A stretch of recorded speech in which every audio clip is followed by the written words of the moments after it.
welcome to the Pioneer Sports Report. I'm your host, Courtney Ryan. We've been off for a couple weeks, but we have a fantastic show laid out for you today.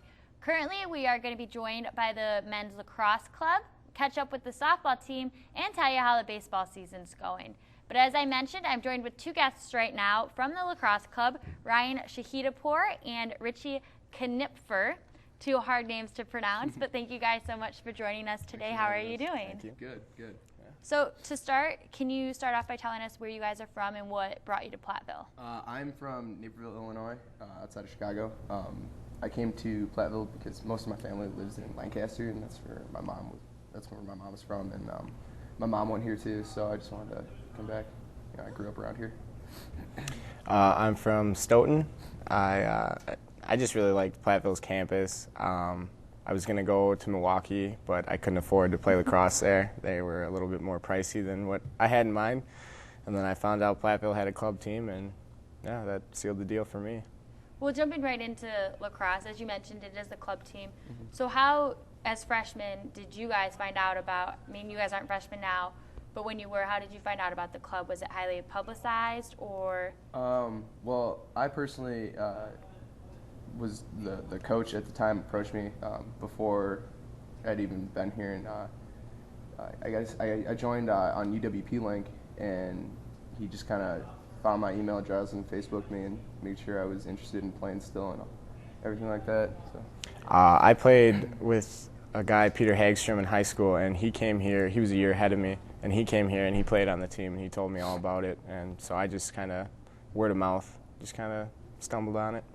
Would you say since then the publicity for your club has gotten a lot higher? I think at our freshman year we got lucky. Our coach was dating someone who wrote for the Exponent, so we got yeah, that was really cool. Yeah, actually. The door there. Yeah, we got lots of pictures. A lot of clips in the newspaper and stuff. Yeah. But I think our numbers aren't quite as high as they used to be. We graduated with a lot of players, but I think more people know about the lacrosse club now that we've had home games, and we had a home tournament our freshman year, so I think it's grown quite a bit. And now you were telling me, Ryan, before we came on, that you are not only the captain of the team, but you're also the coach of the team. Yeah, I actually, myself and Eric Miller, kind of coach. I've been playing for a long time, so I've been around. I've been around the block. So I don't like the actual term coach because if we don't play very well, I don't want to get blamed for it. Blame it on coach. Yeah. But yeah, I co-coach and I'm one of the 4 captains. So. And what are your prerequisites for the position of being coach? How many years have you played prior to coming to college? This is like my 14th or 15th year. Been playing since I was really little. Played professionally for 2 different teams, both indoor and outdoor, and then I'm on an international team. I'm on the Iroquois national team. What's that like? It's the Iroquois is the tribe Native Americans are from, and we actually invented the sport of lacrosse. This is our helmet right here, but so we play against Team USA, Team Canada. We play on the world level. So I've been playing for quite a long time. And Richie, how about you? How many years have you been playing? This will be my 7th or 8th year. Mm-hmm. I started in high school, and I was looking for something to do in the spring, and I just picked it up, and I was better at lacrosse than I was at football, so I just ran with it. So. And being the captain and the coach and having so many years of experiences, what type of policies do you input on the team? I mean, kind of just running a team as students, I can imagine that can be kind of hard, kind of butting heads with players. How do you handle that responsibility? Well, I get a lot of help with the other captains and with a lot of the other classmen. Eric Miller, the other co-coach, helps me a lot. But a lot of the policies, we understand that we're all players, and we're students, but we're students before we're players. So if you have class, if you have tests, those are always your first priority, and then lacrosse is second. Games are on the weekend, we practice every day, and we make sure that when you're at practice to play, and when you're not at practice, it's time for you to study, do your homework. We've had problems in the past with kids not doing their homework or this and that, and we lose some players. So we want to make sure that kids know that they're student athletes before anything else. Now, do you guys hold tryouts in order to do that? Can you?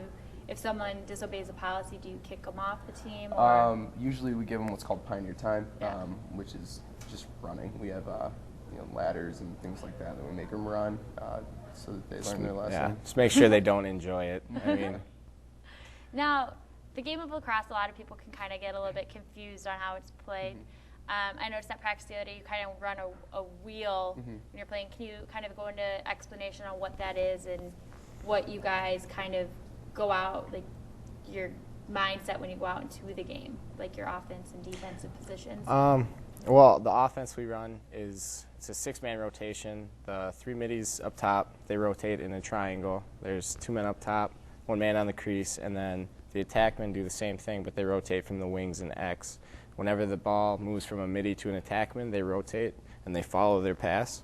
And then whenever the attackman throws to a midfielder, then they have to rotate and they follow their pass, and everyone fills in.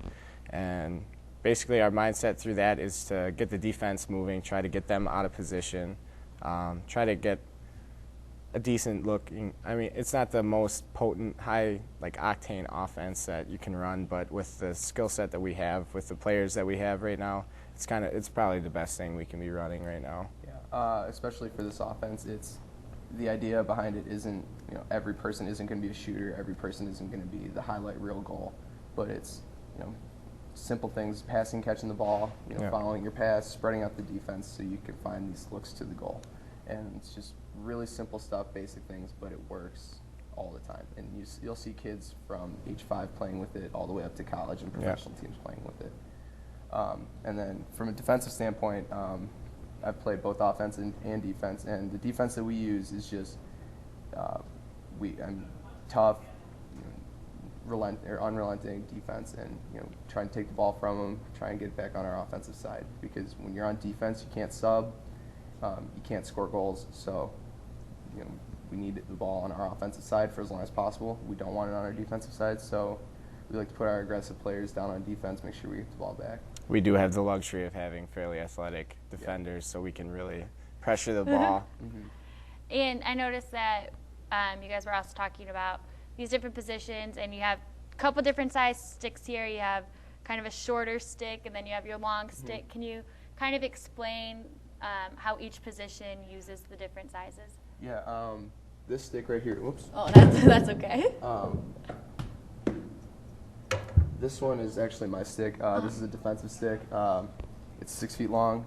You use it so you get more of a Reach. Yeah, more reach. You have more of a more time to play defense on them. You have a longer area before they're right on top of you. Whereas with these shorter sticks like this one and this one, it's easier to protect the stick. It's easier to hide it from the defenders, so you can maneuver around people easier. Dodge easier.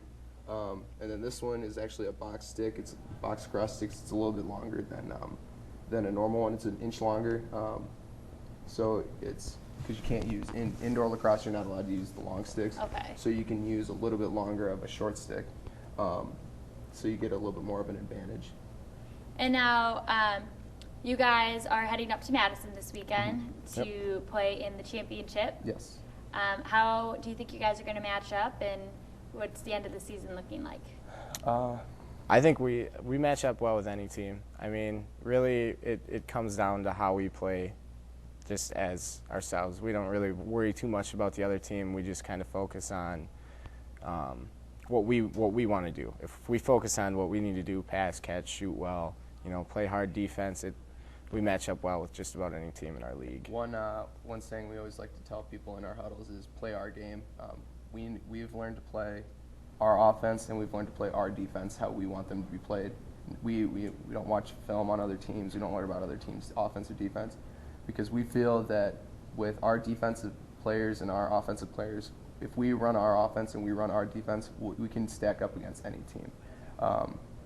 We just played Stevens Point this past weekend, and St. Norbert beat 2 very good teams. But then, we'll play teams who might not be the greatest, and if we're not all there mentally and physically, we won't come struggle. out. Yeah, we'll struggle with passing, catching, picking up ground balls, running our offense, and so it comes down to if we can play our game. Okay. So. Well, we wish you guys best of luck, and we hope you guys play your game and bring home a championship. Absolutely. Thank you guys so much for stopping by the show.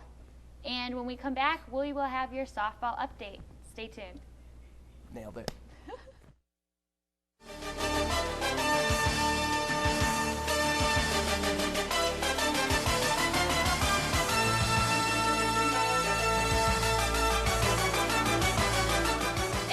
back to the Pioneer Sports Report. If you're just joining us, you just missed a fantastic interview with the lacrosse club who are headed up to Madison this weekend to play in the championship.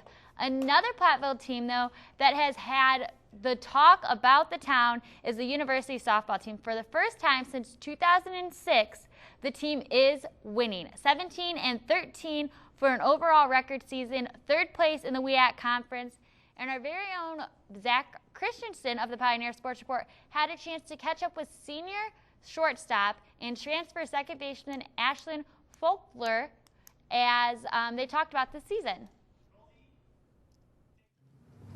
You ready? Yep, whenever you're ready. All right. This is Zach Christensen with from the Pioneer Sports Report. Joining me this afternoon is Chantal McReynolds and junior transfer Ashlyn Folkers. And first off, to start, Ashlyn, you're a junior from Rock Falls, Illinois. And what school did you transfer from and why? I transferred from Sauk Valley Community College to JUCO College in Dixon, Illinois.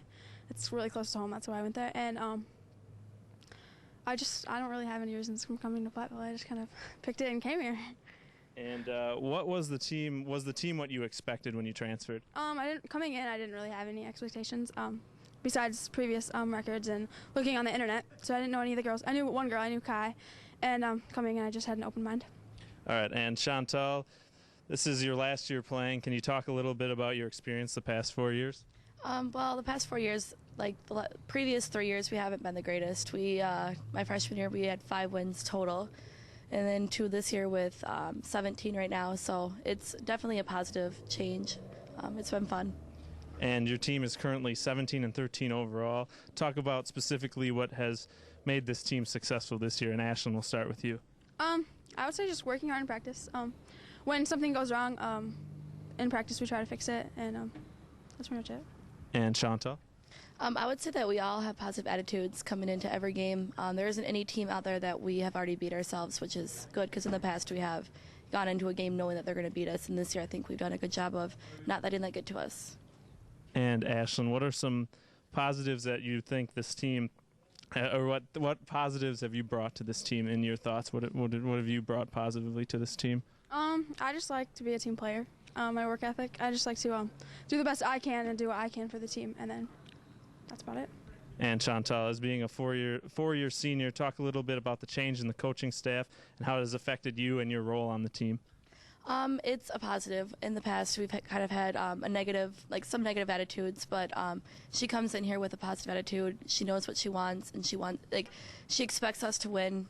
She understands that, you're not going to win every game, but she goes out there expecting us to do well, and it's been nice to have a younger coach come in and give her ideas that she took from her colleges. So. And your guys' team is currently in third place in the WIC conference, and if you want to talk a little bit about what that means to you personally. Well, personally, I came in not knowing any other teams, not knowing anybody in the conference, so I was just open-minded. I was hoping we could go out there and win a lot of games. And we're actually doing a good job this year. So. And Chantal? It's a positive for me as well because I have never made it to the conference tournament in my 4 years. So being third in conference this year is showing that we can actually, we have been upsetting some teams and proving that we are good. And finally, what do you guys think you need to work on as a team to continue to be successful, go on the rate that you have been going on? Confidence, I think. When we get in a slump or somebody's not hitting very well, they hang their heads, and I think we just need to keep our heads up. I think communication. We need to communicate more on the field. Our dugout does a pretty good job, but the players on the field, we need to talk amongst ourselves a little bit more. And we want to thank you guys from the Pioneer Sports Report for joining us this afternoon. No problem. Thank you. Even though the softball team is having success this season, one team that has struggled is the Pioneer baseball team. They've put in a great effort. However, they are 1-9 in conference and 5-20 overall. They do have a very young team and lost a lot of their key pitchers, such as Justin Karate from last year. However, Matthias Timmerman of the Pioneer Sports Report was able to catch up with closing pitcher Brad Kirkman to find out about what his take is on the season. How you doing today? I'm doing good, man. Just got done with practice. Glad I can talk to you guys and talk a little bit about the rest of our season. All right, it's always good to talk to you guys. Your team has 8 games left this season. It has been kind of a bumpy road up to this point. And as a senior leader, what are your expectations for the rest of the season?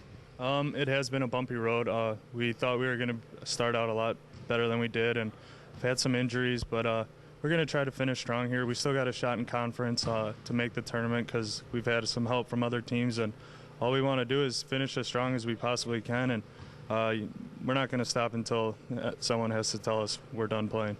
Alrighty. What are some positives that you think you've done for the team so far this year? A lot of us seniors, we try to be leaders and help out the younger guys, get them accustomed to trying to win games, get a big hit, step up in big situations, get those outs as pitchers when we need them, making plays. As a leader, you try to get the best out of your guys and get them to do their best every day. When they show up to the ballpark, get them ready to play. As a closing pitcher, then you never know exactly when you're going to be called. Does that put like any pressure on you or anything? No, it doesn't. You got to come to the ballpark ready to play every day, expecting to win, expecting to come in those tight situations. If you don't come to the field every day ready to do that, you're going to be caught off guard, and that's when you're going to get in some trouble. Alrighty. So far this season, you have an ERA of 0. Does that make you feel accomplished? And yeah. I mean, it is nice. I say it a lot. I'd rather have a 0 ERA because I haven't pitched and we've won a lot of games. Unfortunately, that's not the case this year. But I try to do whatever I can to help the team, and if I'm helping the team, then I'm happy. But I'd like to help the team as much as we can down the road and get us into that conference tournament. As one of the few seniors on the team, how do you think about the responsibility that you've taken? Have you taken on a leadership role, and could you go into detail about that? Yeah, you do take on a leadership role as a senior, especially as young as we are. We do have a lot more seniors than we had last year, but we've had one of them get injured, and you take on that responsibility role because you want to teach those younger guys and kind of start and build a tradition here. So you want to set the right mentality. You want to teach these guys, but at the same time, being a senior, you want to go out on a high note, and that's kind of what we're trying to do the rest of the year, and hopefully we can pass that on to the younger guys.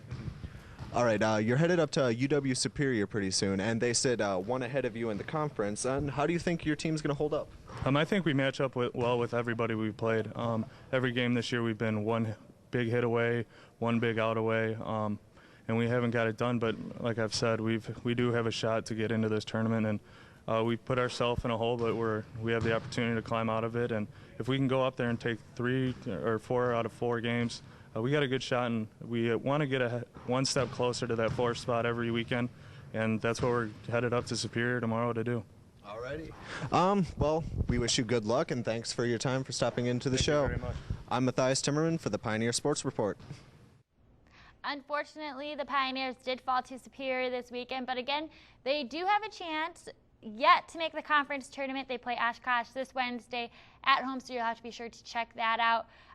Again, Brad Kirkman, very good player, still has an ERA of 0. The team, however, as I mentioned before, young, kind of struggling to come into their own, batting-wise as well as pitching-wise.